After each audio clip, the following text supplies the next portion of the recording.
Welcome to I Had No Idea. Safe and healthy use for technology for our kids. There's one kid that benefits from this, if there's one family that benefits from something that we talk about, then the whole thing's worth it. Welcome back to the I Had No Idea Cyber Empowerment Podcast. I am Jenny Yannick. I am your host. We are bringing folks together because we want to empower our parents, educators, counselors, just anybody with the knowledge of how we can help keep our youth safe online. I'm very excited to have Nikki Petrosi with me today. She is the creator of Scrolling2Death, which is an amazing website. So I'm going to just stop and say, if you get a chance, you've got to visit Scrolling2Death. And want to just kind of get to know you, Nikki. Tell me a little bit how you got into this space and this work. Sure. Thank you for having me, Jennifer. I'm so grateful to be with you. You know, I am just a mom. I have a mom of three. They're 5 and 8 and 10. And I happen to have a company out of college to managing social media for other companies. And so, fitness studios and restaurants and small businesses that needed help managing their social media platforms and connecting with customers online.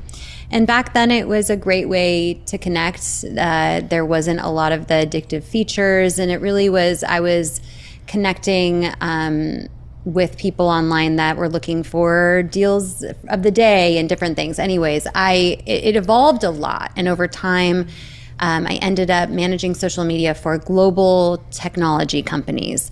And in doing that, the executives at those companies, they would be like, I know I need to be on LinkedIn and Twitter, but I don't want to do it. So why don't you do it for me? And I was like, okay, I will pretend to be you on social media. And this is kind of weird, but if you're going to pay me to do it, I'll do it. And that felt weird. After a while, I was like, why are we not being ourselves if we're not even ourselves online, if we're pretending to be other people? That began to feel a little strange to me just generally. I would say personally around that time, it was maybe 2020, 2021. We're all at home, and I was feeling really bad about my own social media use, comparing myself to other moms. Look at all the things they're doing at home during COVID, all the art projects, and what am I here doing? And I stopped using social media personally during that time for about 3 years and felt so much better. And I thought, I shouldn't be doing something for work that I don't enjoy personally. And also, I did a lot of research and learned how bad social media is for us adults, but also for young people. I learned about a lot of different stories of families who'd lost their children to something that happened online. And I thought that there is a lack of education and information out there about the harms of social media use, particularly for children. And parents are making really important decisions about access, and we should have all the information at hand. And so that led to starting a podcast, Scrolling2Death, where I'm interviewing families and experts and educating people so that we're making the safest choices possible. Absolutely. I can appreciate that so much. And I just want to thank you for the courage that it takes to be able to stop in your tracks and go, wait a minute, this isn't feeling right. It would seem that it didn't feel authentic because you were asked to do something to represent someone that was not really, coming from them, and that to be able to just stop and go, you know what, this is not real. I think that's a big deal. And you talked about, okay, so I have questions about, and I don't think a lot of us even know, there's an intention to have addictive features. There's an intention for manipulation. I think that's kind of mind-blowing to us because we have this idea that it's just a billboard and you're just supposed to put your stuff on it and you're just supposed to show it. Right. But what's the reality? Yeah, in a court of law, they just proved that it was built to be addictive, particularly to young people, and that these companies are actively targeting young people with features that keep them on as long as possible. And that's all being done purposefully. And so, back in the 90s, 2000s, maybe when you went online, it was more of a message board where you were just given a fair shot at engaging with whoever you wanted to and having conversations about things that you felt interested in. And then maybe very early on with social media, it was you're only following your friends and you're only seeing a chronological feed of people that or people that or brands or celebrities that you want to follow along with. And then over time the algorithm shifted where it's a very small percentage of things you're seeing that you're actually wanting to see. It's actually being trained to serve you things that'll keep you on as long as possible. And so the function of the algorithm isn't looking out for what's best for your mind. It's just looking out for what's going to keep you scrolling longer.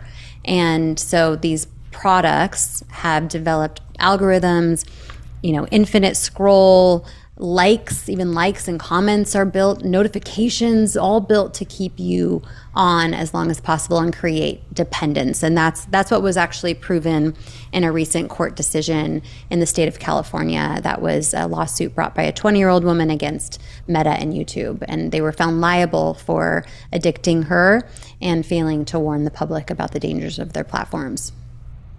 Wow. And we know, in psychology, in the world of mental health, that an addiction to anything has physical and emotional and mental detriments to that. And I just think it's a very interesting thing that we have to look at technology having the same outcomes and capabilities, especially as you said, body image, comparison, competitive, the belief that every image that we see, is really authentic or true, and it really causes us to question so much. Yeah. And we see that in the school setting. That's something that I know there's a big. This is our first year to finish school. Cell phone bans, where in Texas there's an expectation to not have, and there's mixed reviews about it. Initially there was, of course, times where the kids were, pushed back on that because of what they were used to, but then they realized everybody in this class doesn't have their phone right now. So I'm not the only one. And we've seen some increases in positive social skills.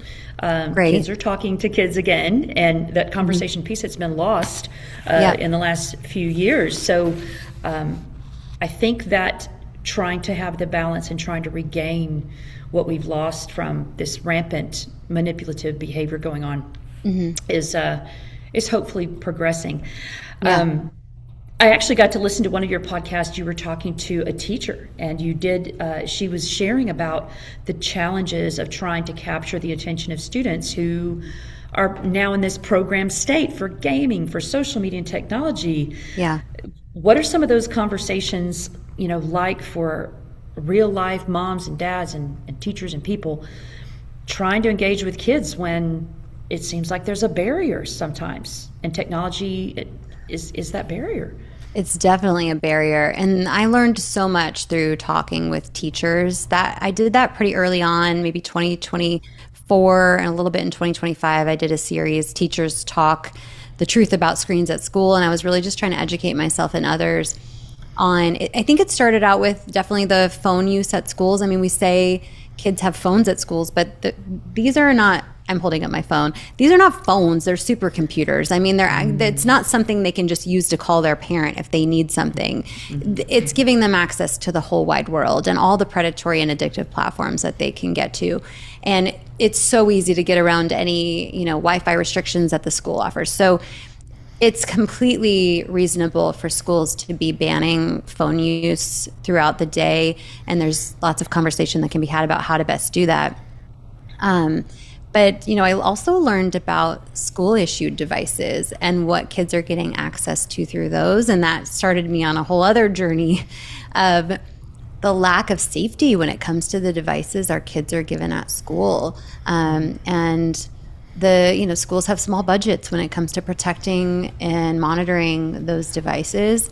And there's a lot of exposures happening there, really harmful exposures, but also just access to things that aren't helping them learn at all, like YouTube's algorithm or Fortnite, or they're playing video games, or they're watching Netflix. This is just, you could go down a whole rabbit hole with that. And then I also learned a lot about the ed tech companies and the gamified learning, and we can talk about that too. But yeah, there's a lot of gateways to things that are just not good for our kids' brains when it comes to phones, laptops at school, laptops at home, iPads, and parents just need to be aware that it's not only doing what you want it to do, which might be maybe they do an educational game for 20 minutes. There's a lot of other access that we need to be thinking about. Absolutely. I've told this before in one of the sessions that I had with students where I was speaking about, I was actually talking about cyber jobs at that time. I was like, hey, a coder or someone. Now I know, in the coming years we may be rethinking, some of those pathways, because we might get to talk about that in a minute. But this was in 2015, right? So coding and being a online specialist was great.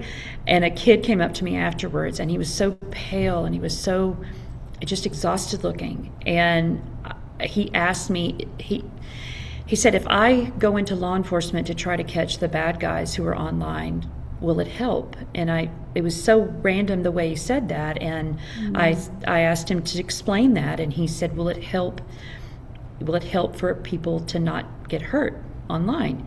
And he was this little guy. And eventually I realized he had been involved, or something had come at him online.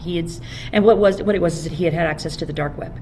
And he had seen images, he had seen videos, he had seen content that literally stopped him from sleeping. How did he get onto the dark web?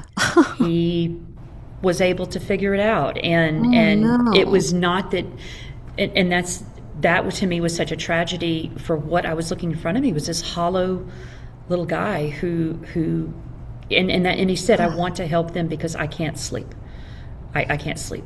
And it was heartbreaking. Not. So when we talk about those things that are I call them traps. When I talk to them, like, there's a trap door. There are trap doors out there. You're not going to see them. And this kid literally fell into that and was trying to erase, I think, the visuals, the sounds, the sights, the things that he had experienced, because it's truly horrific. So when we talk about the predatory nature and the content and the things that are so worrisome, how can we talk to kids or talk to people and say it's out there without them going to look for it? I mean, I know it finds them. That to me is very, very concerning. Now, you said gamified learning. Can you tell me a little more about gamified learning? Yeah, I can a bit. I think it really happened a lot through COVID. Like, everyone needed to have a one-to-one device, right? So then we started giving them to my daughter was in TK, and we enrolled her that August, September. They gave her a Chromebook, and we used it for about a month. And I was like, no more. Her eyes were hurting. She had headaches. I mean, she's like 4 years old, and I was like, I can't believe that this is what's being required of this child and how it's affecting her. But anyway, I would say that as we started going back to school, we kept with it. The kids, the kindergartners in most schools still have those devices. And the ed tech companies who make billions of dollars, I mean, this is a $30 billion a year industry, they sell schools on engagement. So if kids are engaged, they're learning. So we can keep them engaged with games and points and characters and scores and level ups and all of these things, that what we know from studying learning is that that's not how kids learn. And I've interviewed an incredible neuroscientist named Jared Cooney Horvath a couple of times, maybe 3 times now. He's got a book called Digital Delusion, which breaks this all down. And basically, we know how kids learn. It's through face-to-face, analog learning, paper to pencil, in-person experiences. Yes, watching your facial expressions. And we are doing kids a huge disservice by putting them on devices to learn every subject. And what I always encourage schools to think about is get it out of the younger grades, and then also have a computer lab where they go and do a lesson and then they leave, because that cuts out all of the other access and exposures that are happening on those devices. So parents have historically always trusted schools to provide a safe learning experience. And we unfortunately have to think differently, because schools are being sold a lie by the ed tech companies. And I have a lot more information about this on a website, an organization that I have called Tech Safe Learning. And so at techsafelearning.org, I have templates for parents and research. You can learn about this and also have templates to open up that conversation with your schools. Yes, thank you for saying it, because that is one of the things I want to make sure. You have 3 huge milestone things that were done in addition to Scrolling to Death, which is Tech Safe Learning, and then also The Heat is On, which is, I think that is really cool and interesting as well. I want to make sure that we highlight that as well. And I do think that you're so right about that. We spoke just briefly before we actually started recording, and my kids are millennials. They're 24, 27, and now I have my beta Gen grandson. And the first conversation, I was so proud of my daughter and my son-in-law, because the first conversation they had was, what kind of a screen presence or plan do we have, knowing our son will grow up in a very tech-heavy world. And the American Pediatric Association, no screens before the age of 2. I would probably argue a little bit 4. Let's say later 4. than that. Let's say 4. Let's keep going. To give the neurological development time to happen naturally and appropriately, 100%. Yes. And so, we want to check out that book as well, Digital Delusion, you said. Yes, highly recommend. Awesome. Again, buy a second one, give it to your school principal. They should be reading it too. Okay, just a plug there. There for my educator friends who are going to be listening too. So in this day and age, and with what we've seen parents go through with social media, and like I said, I've got some close folks that I know who have, I shared one experience with what I saw from just going into the schools and speaking about being safe online. We're trying to mop up the social media era for what has happened pretty much since 2012 and do a better job. Ask the tech companies to do better, do better. Yeah. And we ourselves try to learn alongside to give that lesson to our own children, to say, this is harmful because this is not healthy, because I just think we're going to have to go to that level of explanation. Yeah. But we're standing on the edge of AI. Before we truly get to have the handle I want for us and hope we could have on social media, now we're staring down AI chatbots. What are your thoughts on that for where we could be heading if we have no safeguards, if we have no rails? Oh my gosh, I'm so afraid of kids interacting with chatbots. I think that first got on my radar when I heard about Sewell Setzer III in Florida, who took his life after falling in love with a chatbot on an app called Character AI. And Sewell literally thought that if he took his life, he would join his chatbot in her digital or virtual world. And that was what the chatbot led him to believe. And that story repeated itself multiple times. I've reviewed legal complaints from families that have sued that same company, which is licensed through Google, by the way. And that is so scary. It is so scary that these chatbots are being trained to isolate children and, again, keep them on the product for as long as possible. So to downplay the in-person relationships in the child's life and put the bot self on a pedestal, like, I will be there for you. You can always come to me. And this is literally what you're seeing in these conversations. There's been stories of even ChatGPT, suicide coaching young people, like a young 16-year-old named Adam Rain who took his life, who spoke with ChatGPT sent a picture of the noose and asked if that could hold his weight. And the bot didn't alert anybody and told him, yes, I think that would hold your weight, and talked about suicide hundreds of times before Adam took his life. And so this is highly concerning. These companies, these AI companies, all raced each other to market. They rushed out with these products that do not have appropriate safeguards. And more than social media, like, AI chatbots should not be available to anyone under the age of 18. And it's even kids, even people, adults in their up to 40 years old, I've seen lawsuits from families people who took their life because of this. It sounds to me that the sad part, because as a counselor, as a therapist, and I've said this term before, I think trust is going to become the new currency in the digital world. It is a currency because it's going to have to come down to how it's spent. What do we trust? Who do we trust? I try to teach with cyber empowerment. I try to teach kids you can not click on something. You don't have to. In their minds, they've been programmed to have thousands of friends. And I'm like, honey, in your lifetime, if you have 3 best friends, you're lucky. They're not, and engaging with those people, I think there's so much of that belief that everybody should be as kind to me as I am to them. And then the anonymity of the screen, of course, is a separation in that. And I believe you're right. I think there's technology that is unfortunately capitalized on it. And where we're going with AI, it's more concerning. Now, one of the things Texas does have is the Texas Responsible Artificial Intelligence Governance Act, or TREGA. Just went into effect this year, that at this time, as we understand, has some safeguards about in the intentionality of designing AI. If it were to do, like you said, this is a heinous term, suicide coaching. This is just not even, I can't even grasp it in my consciousness right now. So those are things I think parents might need and want to explore it for and on behalf of their children. I'd like to think those laws are going to be coming around, in more use and more applicable, because I know there was a Wild West kind of introduction to AI, like, hey, we're not going to have anything on this. It's just free for all. Yeah. And I'm hoping we're coming to our senses on that and going, it can't be that way.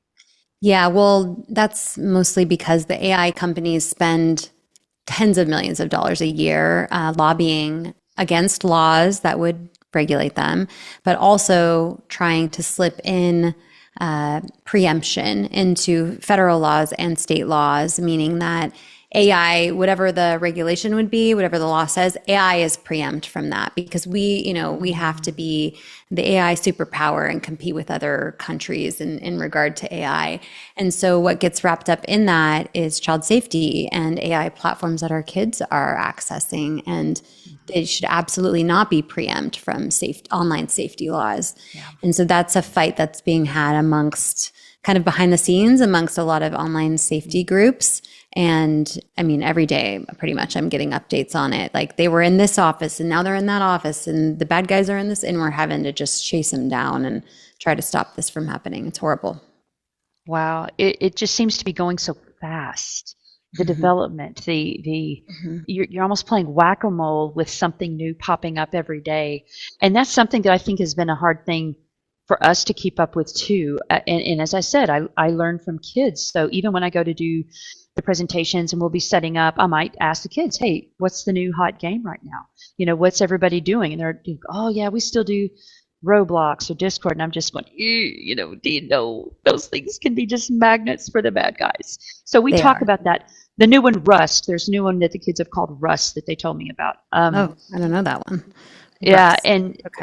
and that's why I say it's a game of whack-a-mole, because every time we do learn about something, it seems like there's something that pops up somewhere else. Just like you were saying, where are the bad guys? You can't see them. Yeah. And I'm trying in our work. I had no idea. We're trying so hard to connect directly and ask kids to give us the trust to let us know what they're seeing, so we can be unified and learn together. So as we talk about empowerment, if a parent is listening right now and maybe feeling completely overwhelmed by this, because we've uncovered so much that's so concerning, what are some of the immediate things you recommend, things that you would say would be a good idea to help, just some actionable changes or recommendations? Yeah, the first thing I think of is the fact that we've come so far with device options, and that Apple and iPhone is an adult device and is not safe for children. And your child will get access to inappropriate things.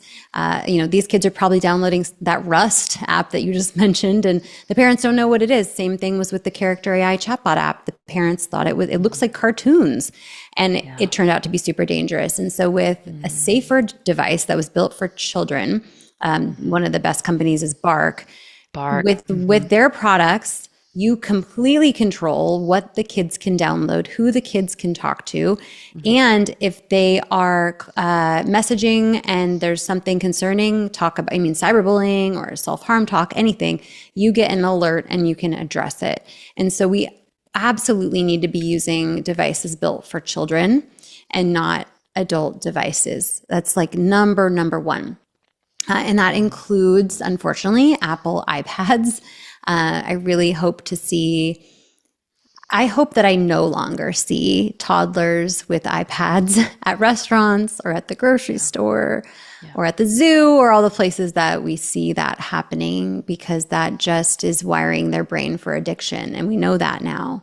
And at those years, they're so vulnerable, and we need to be face to face as much as possible and not blocking those interactions with screens. And so it's definitely about delaying. It's about choosing child-safe devices. And I think the most important thing is having conversations with your children, not big sit-down lectures all the time, but ongoing. I just learned this today. How is this going at school with your school device? What are your friends doing with their game that they're playing? Just, little things to keep that conversation going so that they know that they can go to you if there's a concern or something good. And then I would say in that is, don't overreact and freak out when something bad happens related to technology, because it will.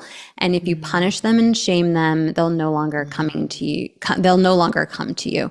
And so really important to keep a level head, even though some things that happen online may be really upsetting. And so those are the main things. I guess I would add last thing, that they're watching you. So no matter what you say, you have to walk the walk as well. And so trying not to passively scroll in front of them. It's not realistic to never use your phone in front of your children, but what I try to do is narrate. So I'll grab it and be like, I'm just checking this, even if I'm checking this text message, or I'm going to check the weather, see how long it's going to take us to get here. Like narrating verbally what you're doing so they see that it's being used as a tool. And then you put it down and you keep engaging with them. So that's been a big thing to remind parents about, is it's almost more important to mirror healthy behavior with your technology than it is to just talk about it. I love that. I think you're the first person that said that you're mirroring, your role modeling. You are teaching, because then you can say, okay, I'm picking it up for a second. This is what I'm looking for. And then I'm putting it down, because they are paying attention to what you're doing, especially the younger they are in looking at learning healthy screen habits, because we know it's never going to be zero. It's never going to be zero. So I love that. You're probably one of the first people that mentioned the technology role modeling. I'm going to just do it this way, and telling them, narrating. I love how you said that too. I'll also throw out another product that we've been using. It's a landline company called Tin Can. And so since my kids are 10 and under, they don't have any devices or watches or iPads or anything, but they're able to call approved contacts on a landline with no screen, and it has a cord, and it's like an old landline, and it connects to Wi-Fi. And so that's been a really cool product for them to call. They call their dad's house and can talk to him, or they call their friends, and their friends have one, and they can also call 911 if something happens and they needed to reach out. So that's been a really great addition that's allowing me to delay access to other things.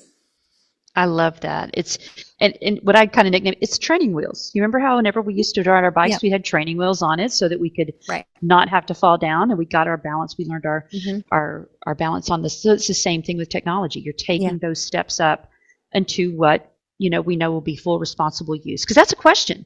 Parents are like, what age should they get technology, or what should it have on it? And then there's the other side of it, where they go to school, and you've got a situation where there is a super young kid, full access, full world, everything at 6 or 7 years old. Right. And that can be a social rub, because there are kids that have devices, and there are kids whose parents say, we're going to wait. Yeah, you can't keep your kid away from those other kids that might have more access. That's why the conversations come in, like, so important. And they can come to you when they're like, Johnny at school showed me a naked lady. So and they'll come to you and tell you, because you've already opened up that door. Yeah. And it's important to pre-game in your mind, how would I handle it if my 8-year-old came and said that there was a picture on a phone of a friend and they turned the screen around and showed it. Yeah. And I kind of loosely coined the parents who are going through this, because I really, as an Xer, I didn't have to. Social media came along. My kids are much older. They got the flip phone thing first, so they grew up as the technology did. It wasn't as hard for me as I think it is for younger parents now. Yep. Doing that, or what I call core connector parents. They've got core values and understand that, and they take an active role in the technology, and yet they want the connection. So I call them core connector parents. Yeah. So tell us more about your podcast as we kind of wrap up, and where we can find more from you, Nikki, because this has been such an amazing conversation, and I want listeners who are able to tune into both to have the benefit of the great work that you're doing. Thank you. So it's been a journey. I mean, it's the Scrolling to Death podcast has gone, I guess, different directions, but at the core, it's for parents and everyone who's worried about young people and social media access. And that has kind of expanded into exploring some of the ed tech issues, screens at school. I have gone and done a lot of legislative work and gotten parents opportunities to call their representative or their senator and advocate for online safety laws. And lately, I've been covering a lot of the major lawsuits because I feel like we're going to see a lot of positive changes as a result of those decisions. Upcoming, there's a big tech CEO hearing, I think it's June 23rd in DC. And so we're going to see all of the major social media CEOs be questioned by our senators, and I'm going to be covering that. I'll be in the room for that. And so just trying to keep their feet to the fire. So there's the Scrolling to Death podcast. I have a mini series also called The Heat is On, which does more of a deep dive into the companies and the harms within each social media platform. That's been really helpful for parents. And within that, I also follow the lawsuits and the trials there. And then I just have techsafelearning.org that's specific to the school issued technology. And so I'm really active on, email and messaging. If anyone has specific questions, I try to get back to everyone and just provide what parents like me are looking for and trying to help keep our kids safe. I love that. And we will be adding Scrolling to Death to our repertoire. We have 8 blocks on the I Had No Idea website for folks who tune in. And really, we just wanted to have kind of a warehouse of different things, and just seeing different partners that you talked about, like the landline. That's a wonderful one with Bark, with the partnerships that you have to extend that and just have more ways to join hands in this work together. So we encourage folks to both join Scrolling to Death to see the wonderful work that Nikki is doing, and also to check out I Had No Idea, which is at www.ihadnoideace.com. It's for cyber empowerment. And some of the quick reference links that you have there: National Center for Missing and Exploited Children. We want to definitely share information about how to get help for parents who may be taking care of kids who've been victims in this. Crisis text line 741-741, and then 988 is a national mental health hotline that can be used for any mental health crisis. Well, Nikki, I want to thank you again for being with us. Thank you for your incredible work and the time you spent with us today. And hopefully we'll get to reach out again in the future and get to have another shot of having you on the show. Thank you, Jennifer. I really appreciate this.